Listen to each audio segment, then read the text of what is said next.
Ils sont 7, ils ont entre 11 et 22 ans, la ville est leur terrain de jeu.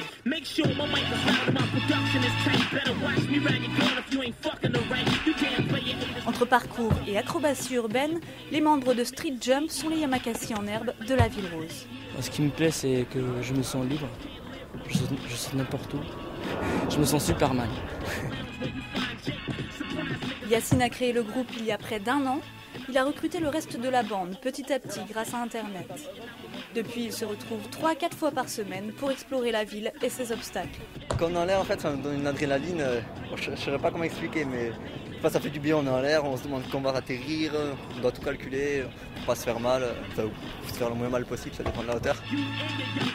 Et j'ai fini l'école, je fais mes devoirs et après je m'entraîne. Je veux continuer à en faire.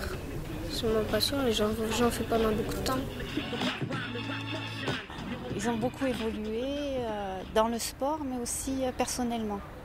Ça leur a fait beaucoup de bien. Il n'y a pas d'esprit de compétition, c'est un esprit d'entraide. Quand il y en a un qui sait faire quelque chose, il va l'apprendre aux plus jeunes. Quand on essaie de nouveaux trucs, des grands sauts, faut vraiment se concentrer. Des fois on se lance, des fois on se lance pas, mais c'est vrai qu'avant un grand saut, on a un peu peur. Parce que si on n'aurait pas peur, c'est là que ce serait dangereux, parce qu'on est entraîné n'importe quoi. Mais il y a parfois quelques ratés.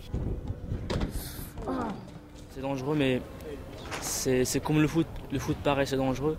C'est qu'il faut être prudent pour faire le parcours. C'est comme n'importe quel sport. N'importe quel sport, il y a un danger. Et le parcours aussi, il y a un danger. Faut être conscient avant de faire le saut. Au Mirail, ils s'entraînent à l'abri du regard du public pour mieux dévoiler leur cascade place du Capitole. Mais à force de réceptions violentes, les chevilles donnent parfois des signes de faiblesse. Aujourd'hui, c'est simplement les sauts à répétition, parce que, à savoir que quand on fait le gros saut que j'ai fait derrière, quand on retombe au sol, on a à peu près entre 400 et 500 kg de charge dans les jambes. Donc quand on a les chevilles qui sont plus aptes, plus préparées, quand on a les ligaments et les tendons qui tiennent plus, forcément il y a des petits soucis.